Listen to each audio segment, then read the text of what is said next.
पहले केजरीवाल, उसके बाद की कविता और अब मनीष सिसोदिया। दरअसल ये तीनों नेता तिहाड़ी हो गए। 7 मई तक ये तिहाड़ जेल में रहेंगे और वहीं से लोकसभा चुनाव का मजा लेंगे। पार्टी तो पहले ही गर्त में चली गई, लेकिन कोर्ट ने जो इन नेताओं पर फैसला सुनाया है उससे साफ हो गया कि अब जमानत मिलना मुश्किल है।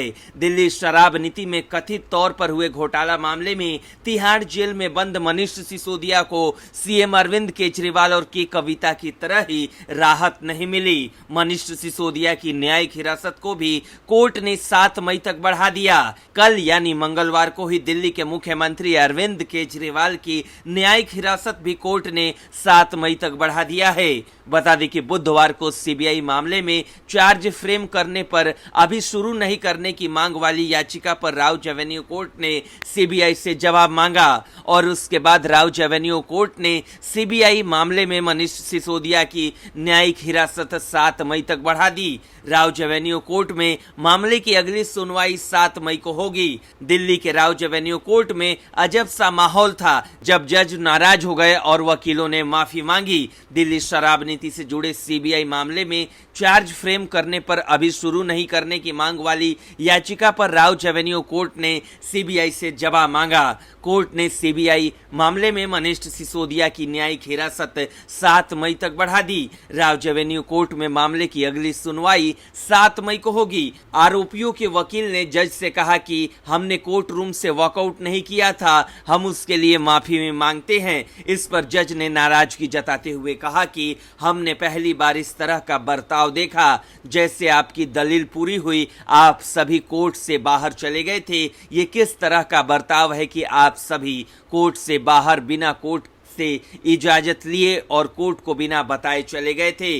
कोर्ट में इस अजब गजब दृश्य को देखकर मनीष सिसोदिया भी हैरान रह गए। खैर, अब सिसोदिया की जमानत नहीं मिलने से साफ हो गया कि आम आदमी पार्टी की मुश्किलें कम होने वाली नहीं है। ऐसे में अब लोकसभा चुनाव में पार्टी के प्रचार करने के लिए भी नेता नहीं बचे हैं। ये आम आदमी पार्टी के लिए किसी बड़े झटके से कम नहीं है। ब्यूरो रिपोर्ट, न्यूज़ चौक। लोकसभा चुनाव में इस बार दिल्ली के मुकाबले में कांग्रेस अपने उम्मीदवारों को लेकर फंस गई है। कन्हैया कुमार से लेकर उदित राज का पार्टी के भीतर जमकर विरोध हो रहा है। ये उम्मीदवार ना कांग्रेस के नेताओं को पसंद आ रहे हैं और ना कार्यकर्ताओं को। खैर, अब कांग्रेस के उम्मीदवार कन्हैया कुमार को लेकर बीजेपी के उत्तर पूर्वी दिल्ली लोकसभा उम्मीदवार और मौजूदा सांसद मनोज तिवारी ने इंडिया ब्लॉक के उम्मीदवार कन्हैया कुमार पर कटाक्ष करते हुए उन्हें अफजल गुरु जैसे आतंकवादियों का समर्थक करार दिया। मनोज तिवारी ने यह भी कहा कि उनके और कन्हैया कुमार के बीच आने वाली चुनावी लड़ाई काफी दिलचस्प होगी। मनोज तिवारी ने कहा कि कांग्रेस और आम आदमी पार्टी दोनों ने लोकसभा चुनाव में जेएनएसयू के पूर्व अध्यक्ष को मैदान में उतारकर खुद को बेनकाब कर दिया। मनोज तिवारी ने कहा, मुझे मेरे और कन्हैया के बीच चुनावी मुकाबला बहुत दिलचस्प लगता है। मेरा मानना है कि उत्तर पूर्वी दिल्ली सीट से कन्हैया कुमार के नामांकन से विपक्ष की साजिश का पता चलेगा और हमें फिर से चुनाव की संभावनाओं को मजबूत करने में मदद मिलेगी। कन्हैया कुमार को मैदान में उतारने से कांग्रेस और आप ने अपना असली चेहरा पूरी तरह से उजागर कर दिया। आप और कांग्रेस विपक्ष के नेतृत्व वाले इंडिया ब्लॉक के दोनों घटक इस बार दिल्ली में गठबंधन में आम चुनाव लड़ रहे हैं। राजधानी शहर में बीजेपी द्वारा बनाए गए एकमात्र मौजूदा सांसद मनोज तिवारी 25 मई को होने वाले मतदान में उत्तर पूर्वी दिल्ली से कांग्रेस नेता कन्हैया कुमार को टक्कर देंगे। जब उनसे पूछा गया कि कन्हैया कुमार से जुड़े पुराने विवाद क्या हैं और आने वाले चुनाव में इसका मतदाताओं पर क्या प्रभाव पड़ेगा, तो बीजेपी सांसद ने कहा, मतदाता निश्चित रूप से इस पर विचार करेंगे। लोग सुरक्षा चाहते हैं, लेकिन कांग्रेस के उम्मीदवार हमेशा तोड़ने की बात करते हैं। देश के टुकड़े टुकड़े चुनाव के दौरान वो इसे छिपाने की कितनी भी कोशिश कर ले, उनका व्यवहार सब कुछ बता देता है। भोजपुरी अभिनेता और गायक से नेता बने, ये भी आरोप लगाया कि कन्हैया कुमार आतंकवादियों के समर्थक हैं। कन्हैया कुमार अफजल गुरु जैसे आतंकवादियों के समर्थक हैं। उन्होंने एक बार कहा था, अफजल हम शर्मिंदा हैं, तेरे कातिल जिंदा हैं। उसने कहा, बीजेपी नेता ने यह भी दावा किया कि कांग्रेस और आप का नेतृत्व कन्हैया कुमार के विभाजनकारी नक्शे कदम पर चल रहा है। उन्होंने कहा कि दोनों पार्टियों के कार्यकर्ता और समर्थक झिझक रहे हैं और निराश हैं।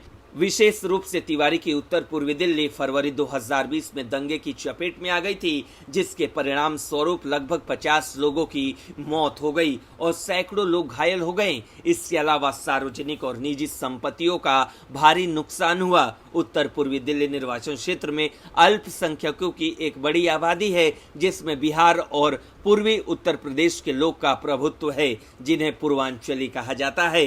मनोज तिवारी और कन्हैया कुमार दोनों बिहार से हैं। ब्यूरो रिपोर्ट, न्यूज़ चौक।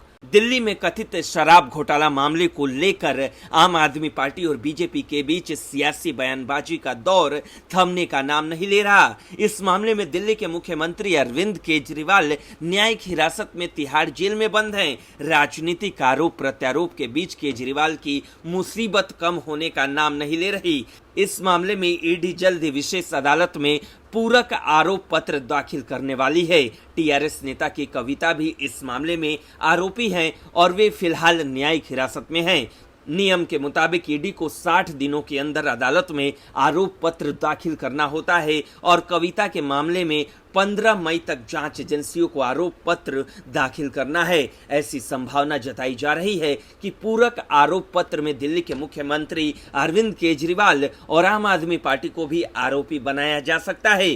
पिछले साल अक्टूबर महीने में ईडी ने सुप्रीम कोर्ट में कहा था कि आम आदमी पार्टी को आरोपी बनाने के लिए कानूनी सलाह ली जा रही है। जांच एजेंसी का दावा है कि दिल्ली के शराब घोटाले के पैसे का उपयोग आम आदमी पार्टी ने गोवा चुनाव में किया। अगर आपको आरोपी बनाया जाता है तो ईडी पार्टी के खाते को फ्रीज कर सकता है। आम आदमी पार्टी नेताओं का आरोप है कि लोकसभा चुनाव को देखते हुए पार्टी और उसके नेताओं को निशाना बनाया जा रहा है।